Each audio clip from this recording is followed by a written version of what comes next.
Alright, so I need to tell you about what happened in Texas. September 23rd, 2020. Just after 1 a.m., a detective gets a phone call. On the other end is a man completely falling apart. He's crying, panicking, barely able to get the words out. He says his wife just collapsed and she's not responding. The detective drives to the address, a villa, a wealthy neighborhood, the kind of street where everything looks perfect from the outside.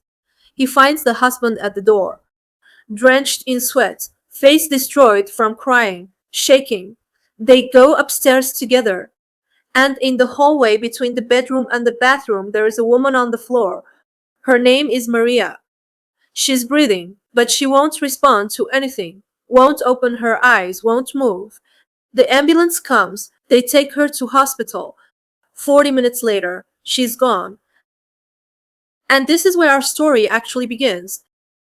Because the detective standing in that hospital corridor looking at this grieving husband already has a feeling in his guts that something is wrong. He just can't prove it yet. To understand what happened that night, you need to go back, way back. Because nothing about this case makes sense without knowing who Maria was and who her husband was and how they ended up in that house in Texas together. Maria and her husband, we'll call him Howell, met about 10 years before all of this. They were both in Puerto Rico at the time. And here's something important, they were both nurses. Both of them, medical professionals who dedicated their careers to keeping people alive. Howell, though, he wasn't just a regular nurse. He specialized in anesthesia. He became a nurse anesthetist, which is one of the most skilled and honestly most powerful positions in any surgical environment. Because this is the person who controls what goes into your body before an operation. This is the person who decides the dosage, who knows exactly what substances knock someone out, and exactly what happens if the dose goes too high. I need you to hold on to that detail. We'll come back to it.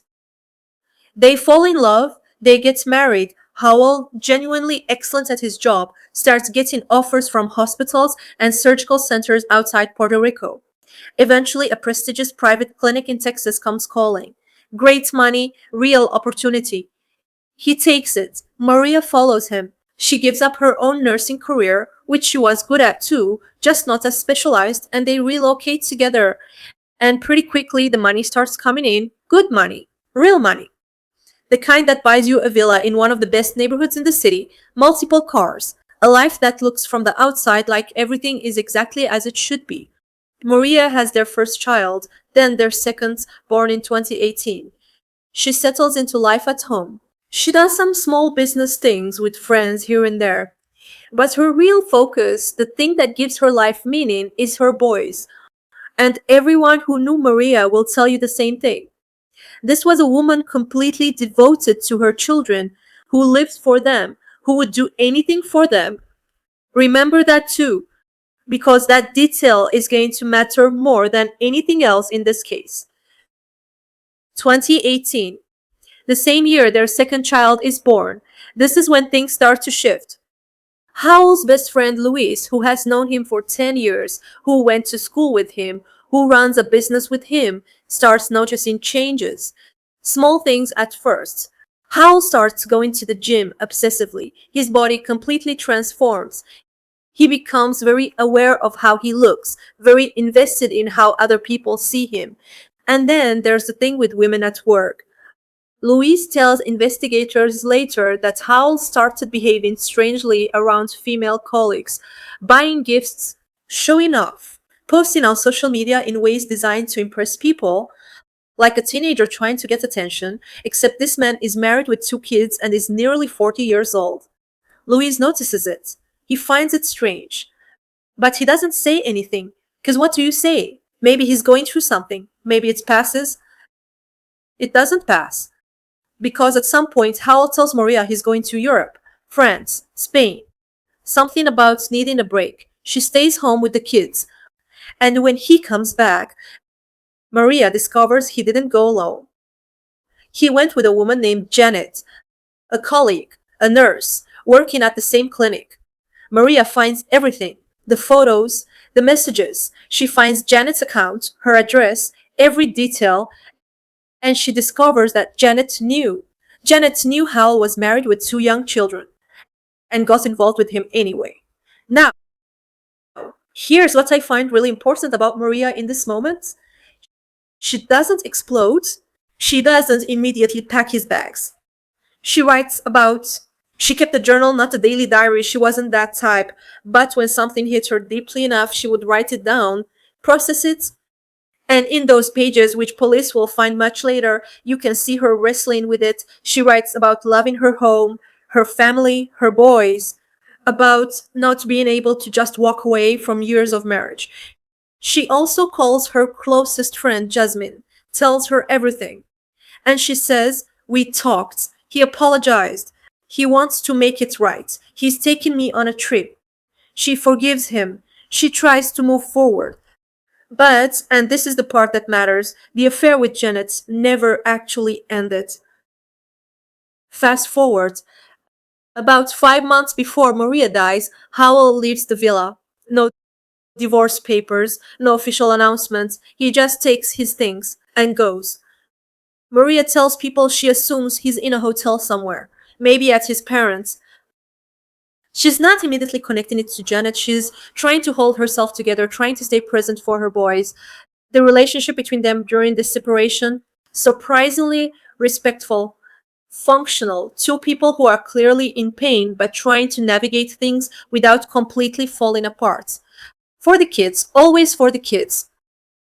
And then about 3 or 4 days before Maria dies, she's driving past Janet's house and she sees Howell's car parked right outside. 5 months of telling herself maybe he just needs space, 5 months of hoping, and there it is, his car, right there. She pulls over, gets out, goes to the door and starts knocking hard. The doorbell camera records everything. Maria, devastated and furious, standing at that door, demanding to be heard. Howell opens it, tells her to leave. She refuses.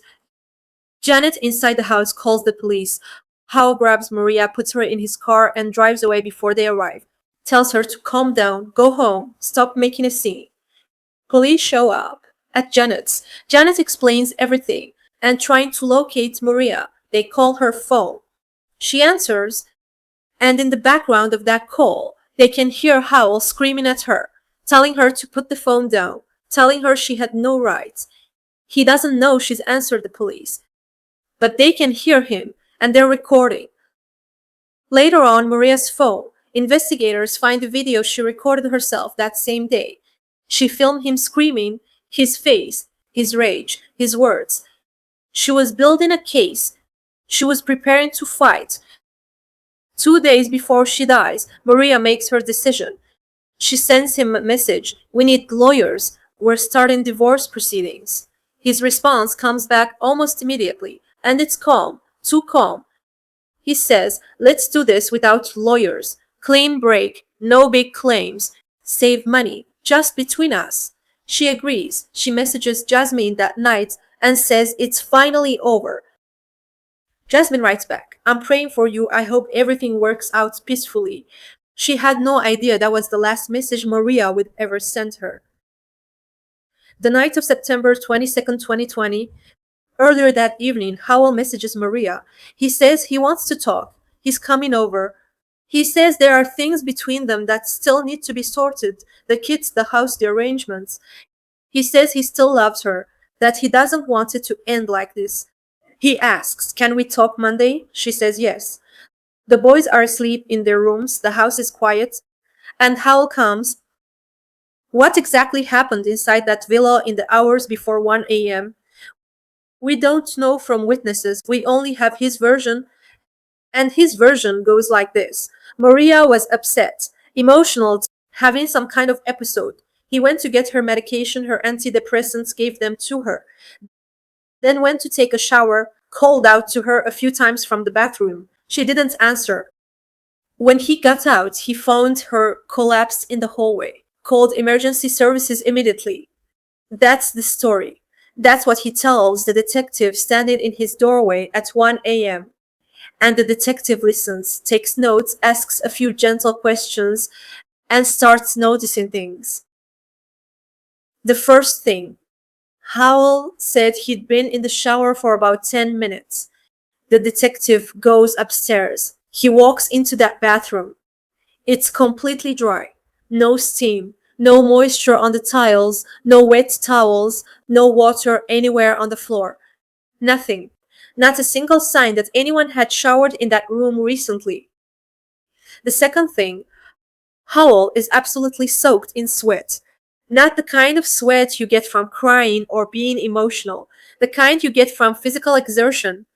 The detective himself is wearing body armor on a warm Texas night, and he's not sweating half as much as this man. Someone who just showered and then stood in their hallway does not look like that. The third thing, the detective asks Hall to show him the medication he gave Maria. Hall brings a blister pack of antidepressants. The detective takes it, sets it on the table right in front of him. 5 or 6 minutes later, a second team of officers arrives. One of them asks about the medication. Hal turns around to get it. It's gone from the table. He goes somewhere, comes back with it in his hand, says he moved it. Why? Why would you touch evidence that police are actively examining? Why would you move anything at all? The fourth thing.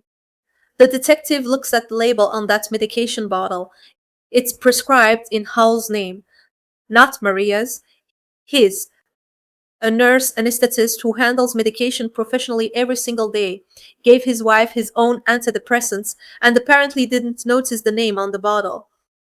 The detective files all four of these things quietly away. He doesn't confront Howell, he doesn't tip his hand, he just lets him go. And he waits. While waiting for the autopsy, investigators split their time between two things: the scene and the people. They spend weeks tracking down everyone who knew Maria, neighbors, colleagues, friends. They want to know who she was, what her mental state was, whether there is any history, any prior attempt, any expressed wish that could support the theory that she did this to herself.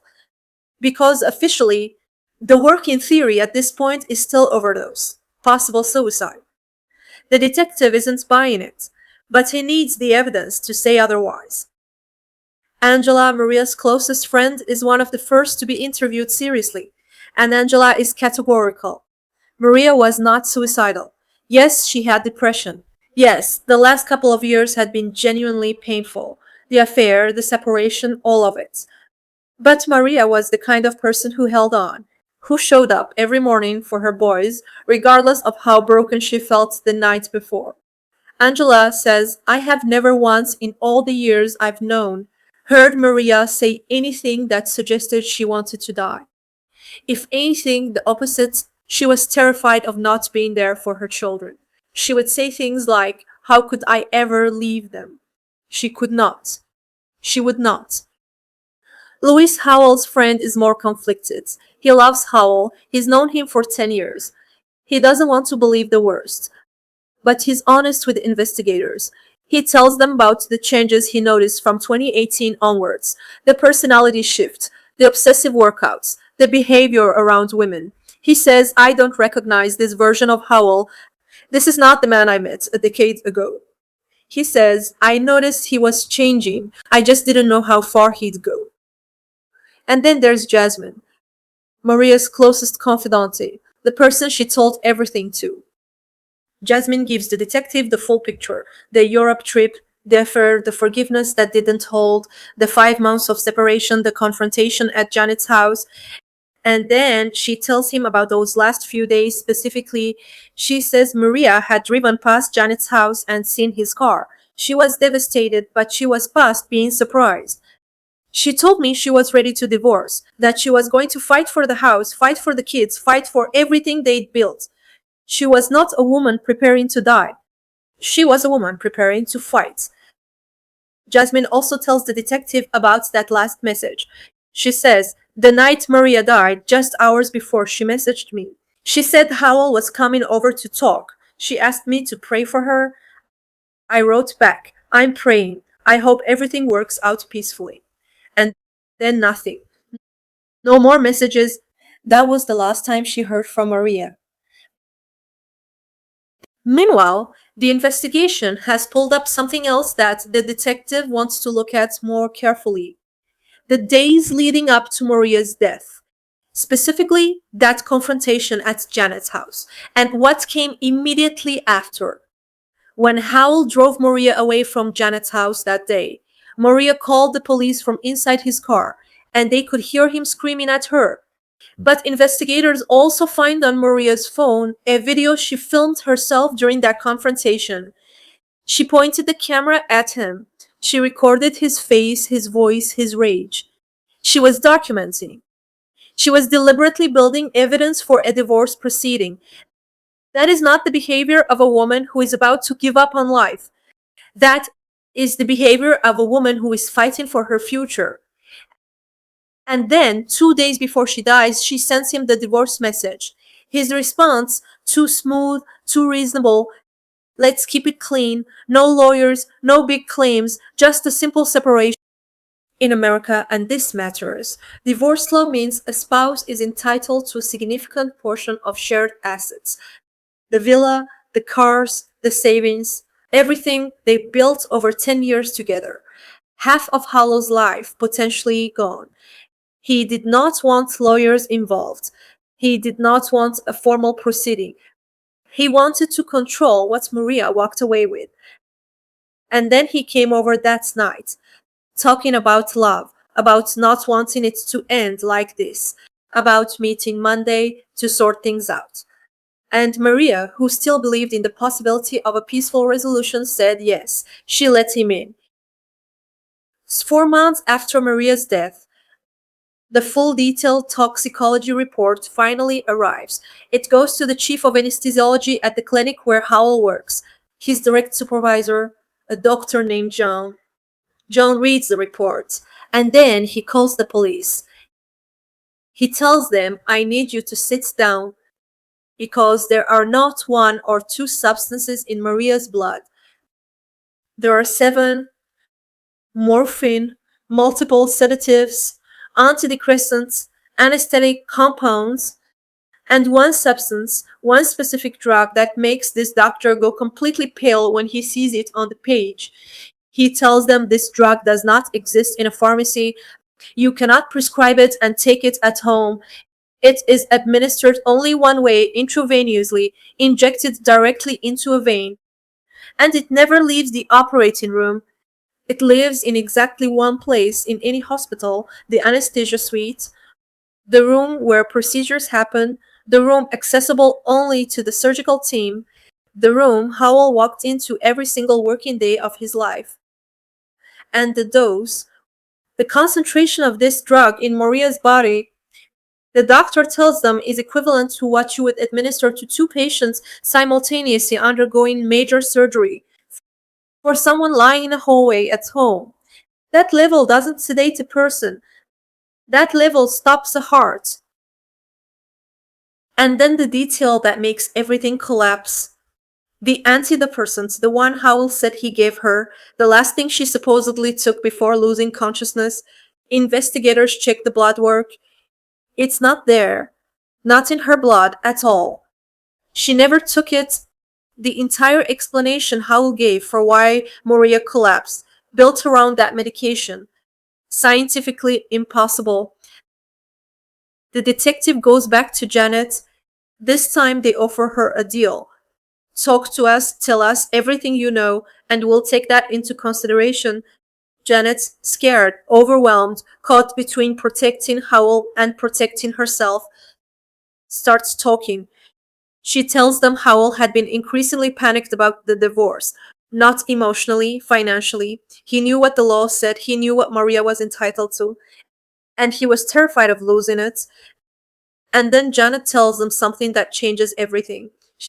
She says the night Maria died, late, around 11 p.m., midnight maybe, Howell called her.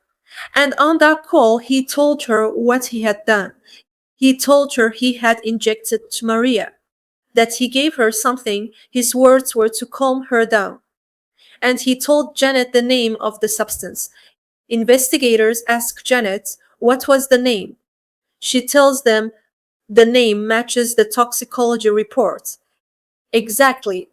A woman with no medical background, no surgical training, giving police the precise technical name of a controlled anesthetic compound found in a dead woman's bloodstream.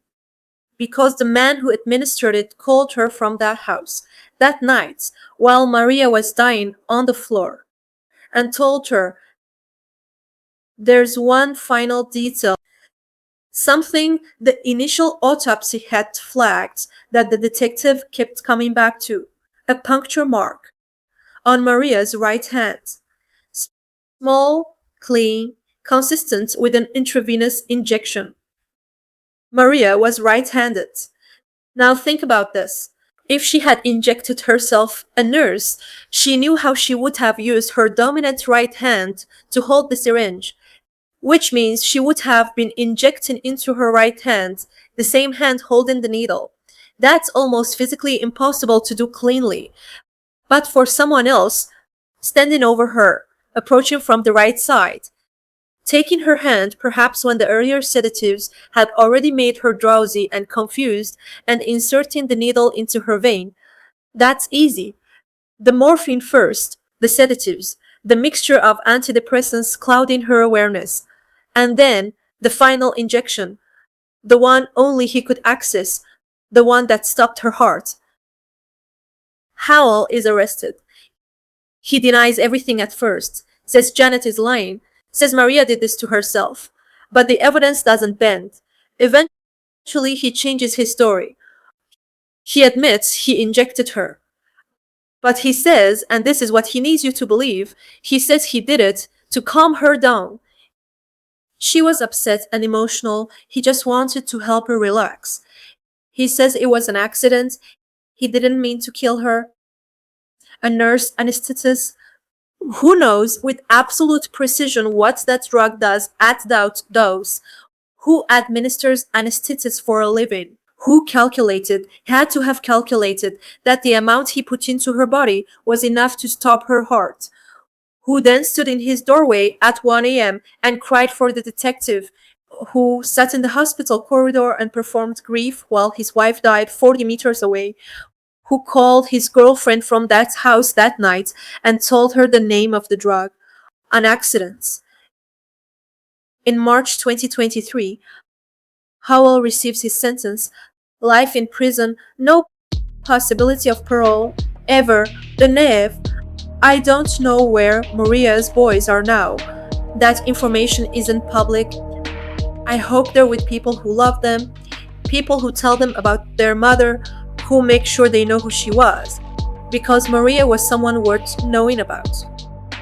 She was a woman who fought, who documented, who planned, who sent a message to her best friend asking for prayers, not knowing those would be the last words she'd ever write. She deserved to win that fight.